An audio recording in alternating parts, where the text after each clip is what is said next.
C'est un nouveau jour sur la plage de Nyagina, sur l'île de Rusinga. Et Simon Okeyo et deux de ses fils installent un moteur électrique sur leur bateau.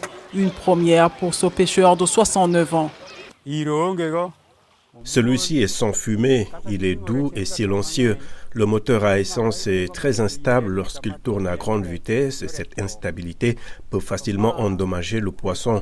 Mais celui-ci ne tremble pas, même à grande vitesse, et votre chargement de poisson ne sera pas endommagé. Au moins 30 000 bateaux de pêche naviguent chaque jour sur le lac Victoria. La moitié d'entre eux se trouvent du côté kényan et presque tous sont propulsés par des moteurs à combustion qui utilisent au moins 20 litres d'essence à chaque sortie de pêche. Cela entraîne une forte pollution de l'environnement. Quand on regarde l'utilisation de l'essence et dans l'optique du réchauffement climatique, c'est beaucoup d'émissions à effet de serre dans l'atmosphère.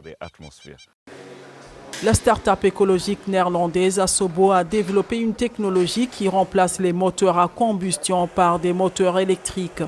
Les moteurs sont alimentés par des batteries chargées et louées en même temps que les moteurs à un prix qui est 25% moins cher que l'utilisation de l'essence. Les batteries sont équipées d'un système de suivi GPS pour faciliter la localisation en cas d'urgence. Nous avons un modèle de travail complet, ce qui signifie que nous chargeons les batteries. Quand le moteur est en panne, nous le réparons nous-mêmes. Et le travail du pêcheur consiste simplement à aller chercher son poisson. La pollution est l'une des raisons qui explique le déclin de la population de poissons dans le lac Victoria. Et l'augmentation du prix du carburant a rendu encore plus difficile la situation économique des pêcheurs. Le prix de l'essence a vraiment crevé le plafond. Donc, ce que nous essayons de faire, c'est d'alléger un peu cette pression pour que les pêcheurs aient, à la fin de la journée, de l'argent supplémentaire dans leur poche. Et cela est bien accueilli par les pêcheurs qui utilisent des moteurs électriques. Quand les prix du carburant ont augmenté, nous qui utilisions des moteurs électriques n'avons pas été affectés.